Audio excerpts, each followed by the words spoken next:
Your ugliness suits you well. He shouted at me while pointing his finger. And then all of a sudden he splashed beer on me. My body was hardly moving from high fever, and I had only laid down on the sofa for a few minutes. What was that for? I was just lying on the sofa because I was feeling feverish and tired. As I was saying this, I forced myself up. I could feel the beer dripping from my bangs down to my face. The distinctive smell of beer and the unpleasant feeling of the liquid trickling down my scalp made me feel like throwing up. I don't care. I have never seen a wife who is still asleep even when her husband is about to go on a trip.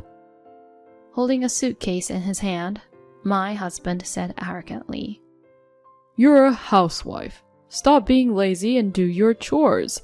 The house is messy. It's terrible. I'm not being lazy, but even if I want to clean, my knees hurt and I can't quite do as I wish. Don't make excuses. You have a fever? Your knees hurt? I don't care. My husband's eyes were bloodshot with anger as he glared at me. Clean the house by the time I get back. Understood. I will clean the house. My husband left for his trip without a word. He'll be back in 2 weeks. While in the shower, washing away the beer that had been poured over my head, tears of frustration and sadness overflowed uncontrollably. We had been a token couple for quite some time now, but that in itself may have been a mistake. Moreover, being treated this way when I was feeling ill with fever was just too much.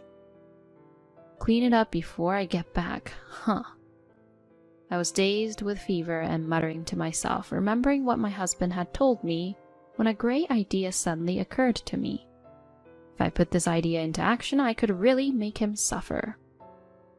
And he might regret and lament the horrible way he treated me. All right, I'll show him.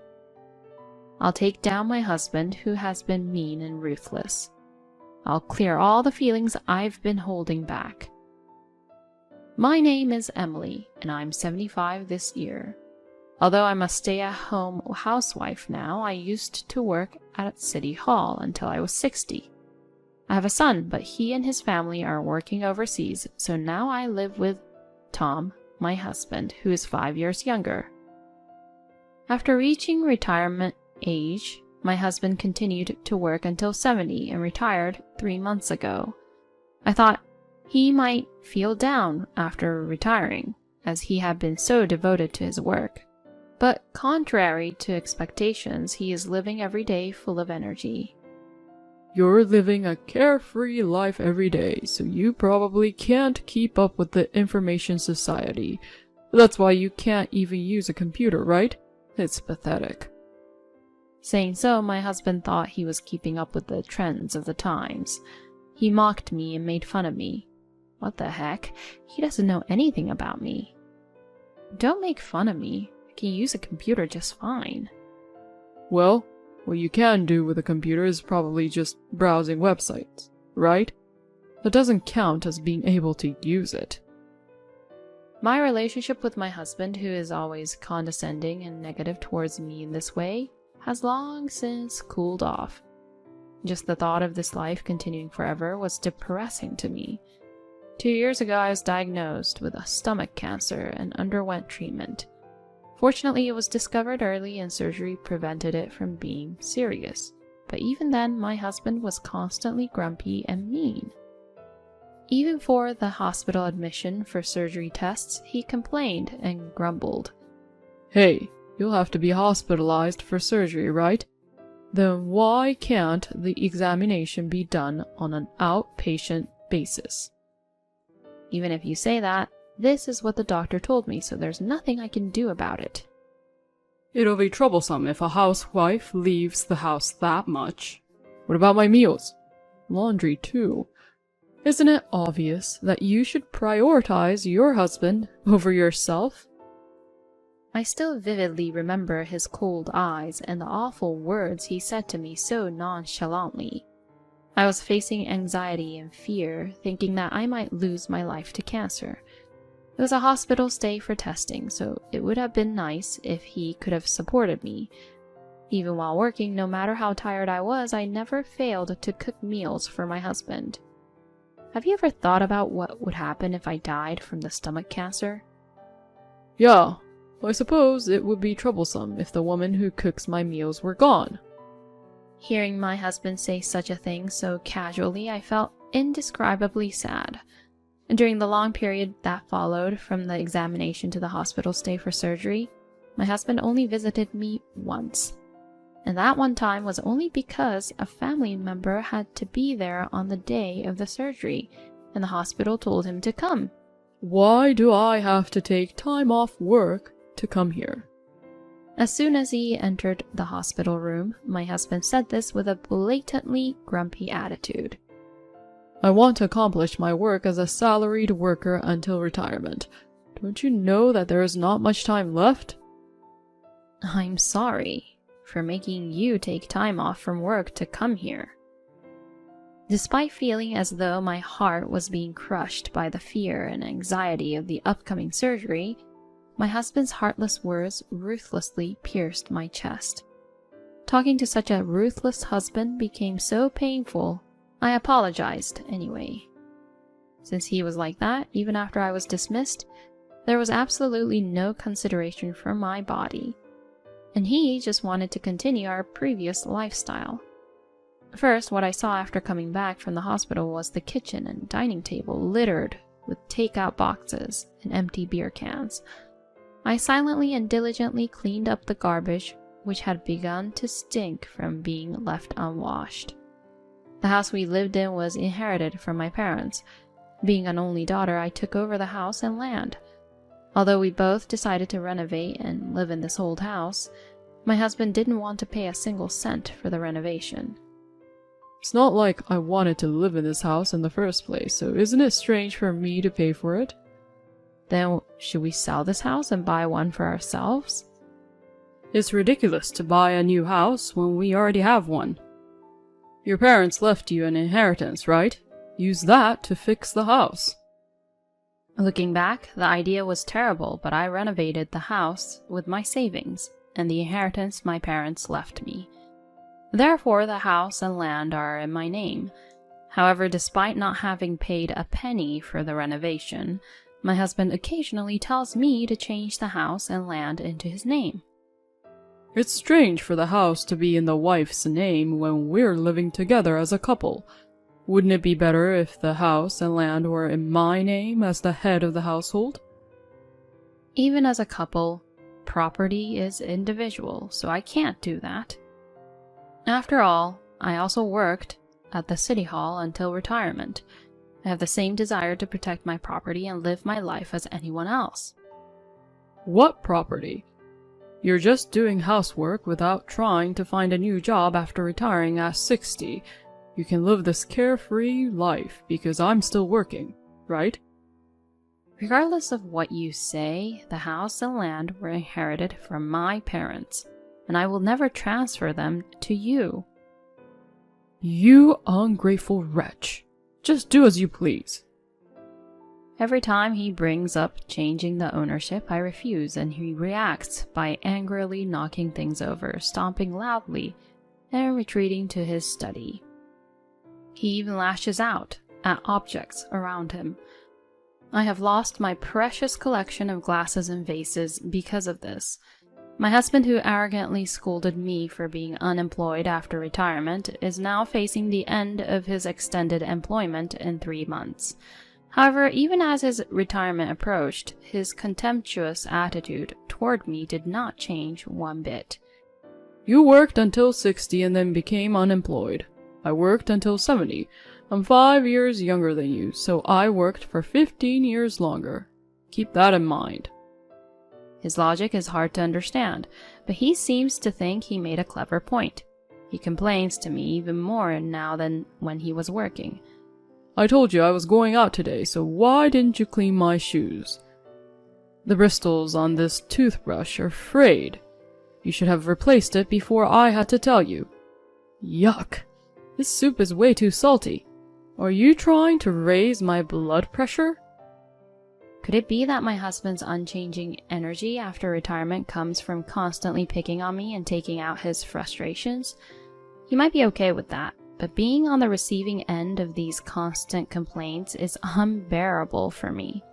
His words cut deep, and each time I feel a tightening sensation inside my body. It's particularly disheartening to hear such thoughtless comments when I'm struggling with stomach cancer. To make matters worse, my knees have recently started hurting as well. At 75, it's not surprising that various parts of my body are starting to rattle, but even this seems to be disappointing to my husband. Hey, are you cleaning properly? This hallway seems dusty. My knee is hurting right now, so I couldn't mop the floor. Everyone your age has knee pain. If you don't clean, who will? Are you planning to make me live in a house full of dust and trash? Though I really don't want to live with my husband anymore, it would be difficult to bring up divorce or separation without a clear reason. Without a decisive factor, I wonder if divorce is possible just being on the receiving end of malicious words. Perhaps decisive factor must be something like debt or infidelity. If a divorce discussion were to begin and he denied his actions, would the discussion end without progress? I found myself thinking only about how I could get away from my husband. Amidst this, my husband planned a 2-month trip abroad. I could not be more happier. Once he leaves, I would be free from his verbal abuse for 2 whole months. I wouldn't have to experience the indescribable feeling of being grasped from the inside, living in fear. Maybe the feeling of relief led me to get my guard down. I somehow got a fever. The morning my husband was to leave for his trip, I woke up coughing. When I tried to sit up, I felt dizzy. Despite the room not being particularly cold, chills ran down my back. Even though I wanted to move, my entire body felt as heavy and sluggish as lead.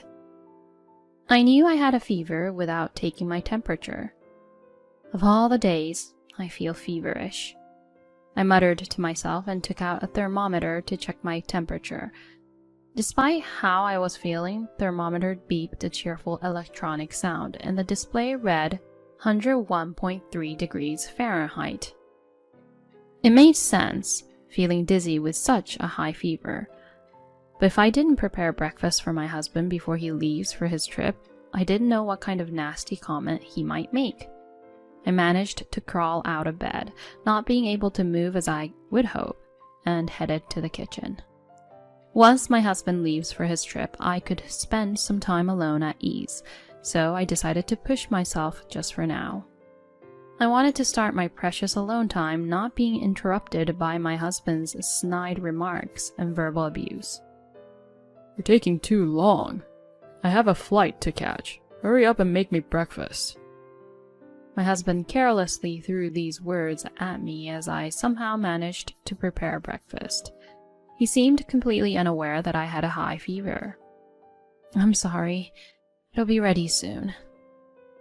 I always tell you to have the meal ready so I can eat as soon as I wake up, didn't I?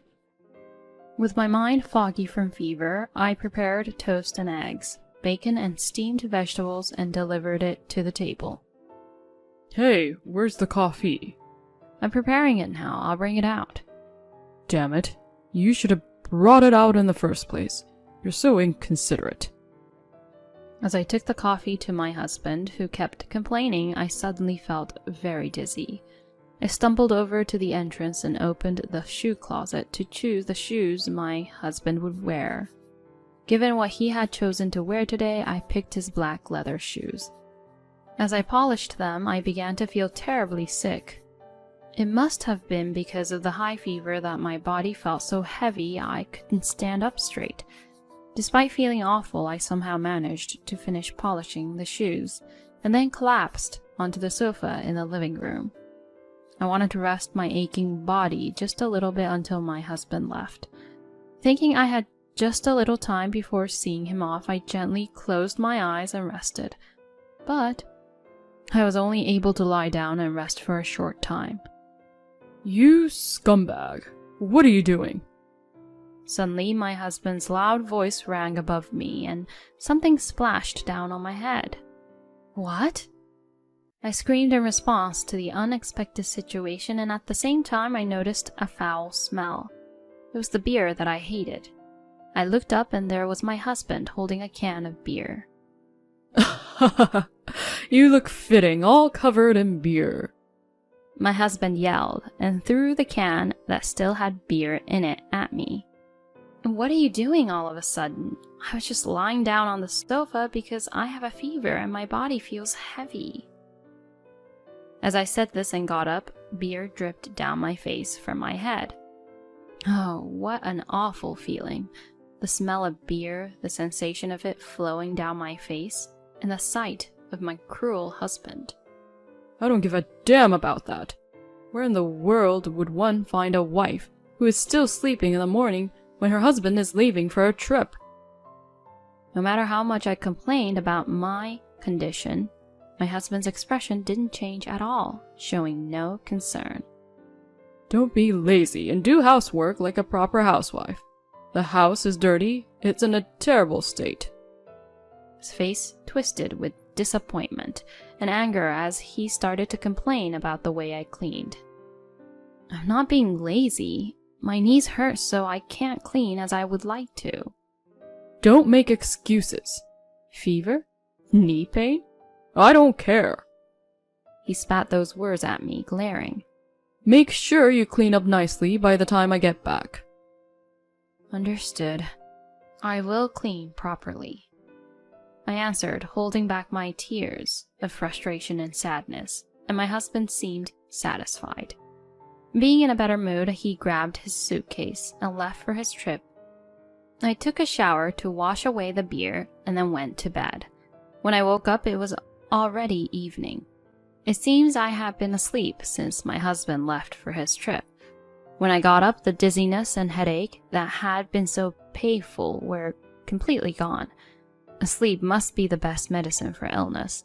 However, the unresolved feelings was still inside me. When I went to the living room, I saw the sofa and the memories of the morning came flooding back. I even remembered the nasty smell of the beer that had been poured over my head.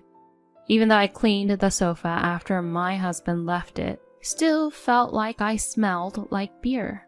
As I sat blankly in the living room feeling the sun setting, I started to feel anger towards my husband. After all, I was the one who inherited this house, not him. I was just resting because of the fever. Why did I have to have beer poured on me? What's more, the constant harsh words from my husband doesn't help at all. Your ugliness suits you well. A husband who says hurtful words as if it's normal, even to family members. He shows no concern or care for me when I'm sick and in pain, pushing through his demands regardless. He tells me to change the house and land into his name as though it's only natural. At what seems to be the final stage of my life where I'm trying to reach my goal, why am I still living with a husband like him? As I was reflecting on everything that had happened, I suddenly remembered something. There was something that had popped onto my head while I was taking a shower earlier. Make sure to clean up nicely before I get back. Those were the words he had said to me, being sarcastic about how messy the house was. Fine, if he says the house is dirty, I'll clean it spotless. I immediately turned on my laptop. My husband seems to think that I'm not good with computers, but that's not true. After retiring from the city office where I worked for many years, I used my retirement money to study web design.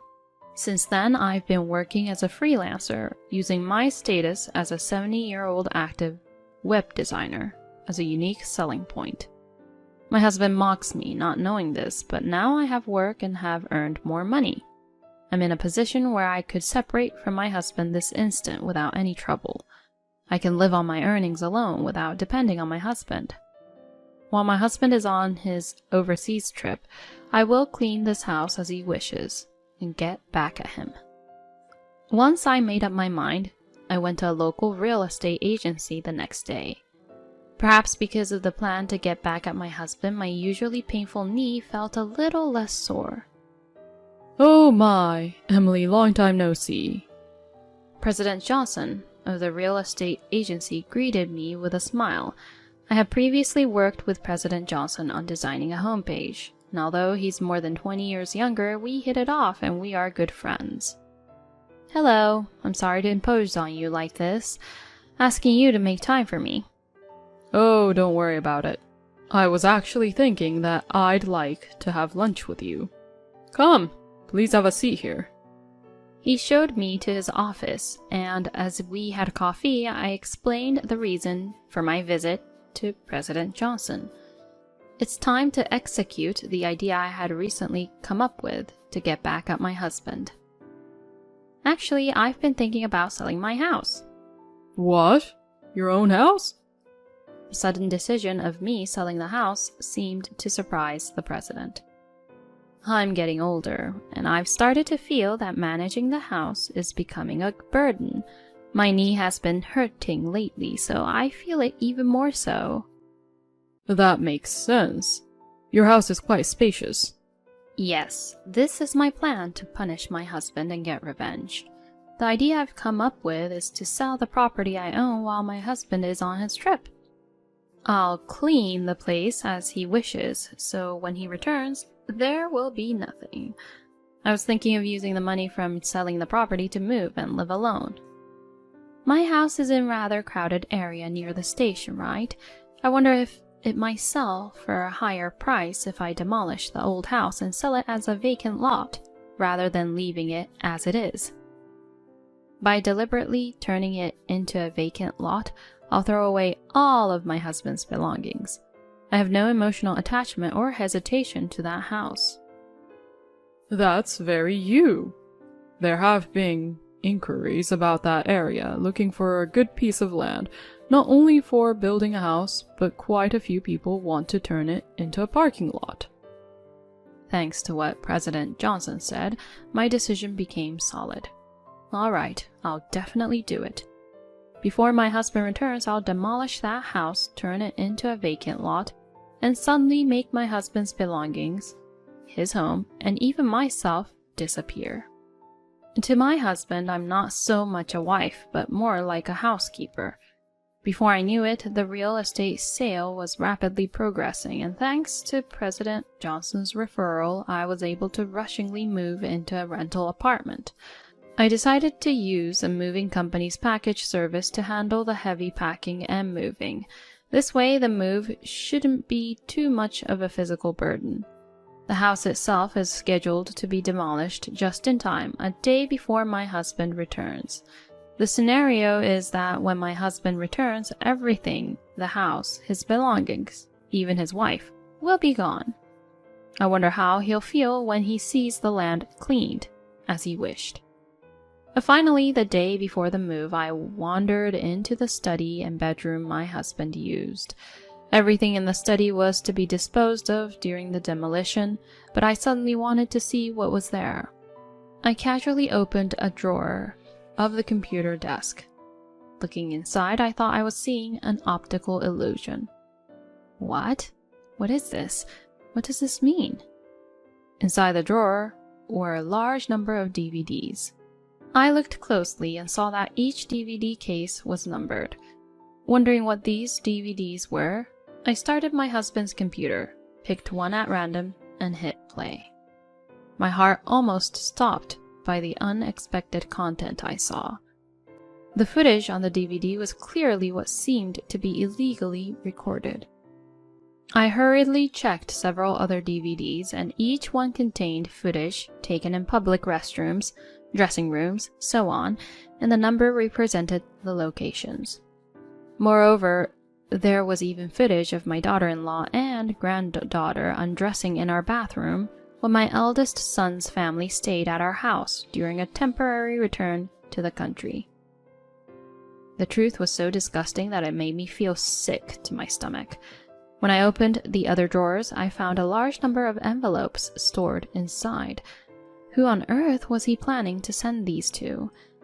What on earth was he doing with all of this stuff? I decided to dig through further into Tom's computer. When I opened a folder labeled Documents, I found a suspicious-looking directory. It contained a list of names, addresses, dates, transfer amounts, and DVD numbers. Upon closer inspection, all the names were male, and the addresses were from all over the US. Considering all of this suspicious data, Tom must have been secretly recording footage in changing rooms and women's restrooms, copying it onto DVD-Rs. He was probably selling these DVDs all over the country. It was very likely of my 7-year-old husband to sell voyeuristic footage via mail instead of online downloads.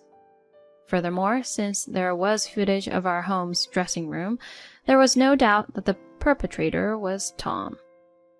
The next day after I had successfully moved out, I took all the evidence, including Tom's computer and the DVD-Rs, to the police station and explained everything.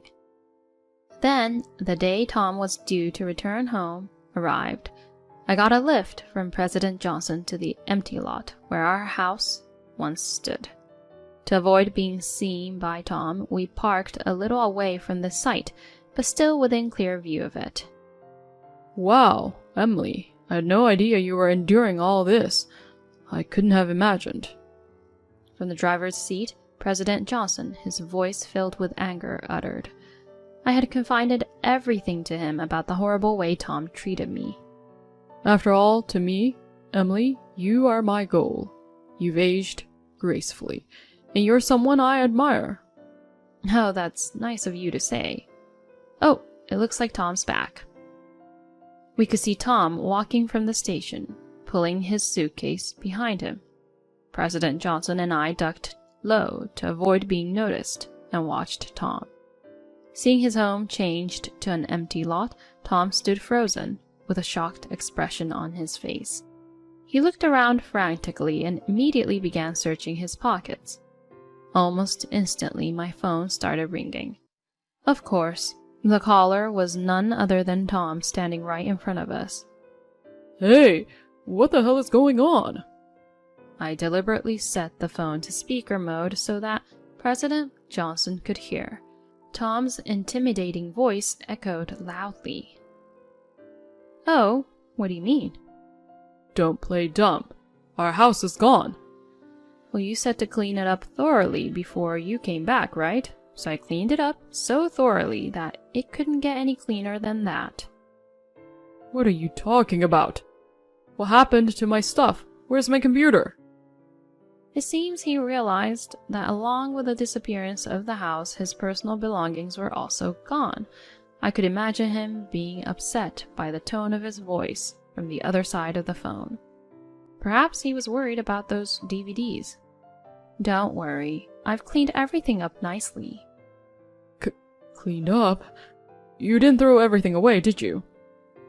Of course. When I was cleaning the house, I cleaned those up as well. You! What the hell? Don't think you're getting away with this. Just as Tom was raising his voice and lashing out, a police car pulled up in front of the empty lot. Seeing the police car, Tom immediately started to run away. It seemed he was indeed aware he had done something illegal. However, 2 officers stepped out of the police car and effortlessly captured Tom. Excuse me, but you're Mr. Tom Meade, correct? I could hear the voice of the police officer from the other side of the phone. We'd like you to come down to the station with us to discuss charges related to the distribution of obscene materials and voyeurism. What? You know what this is about, don't you? Let's go. The officer's tone left no room for argument, and my husband finally gave in and got into the car. That scumbag Emily! She did this to me!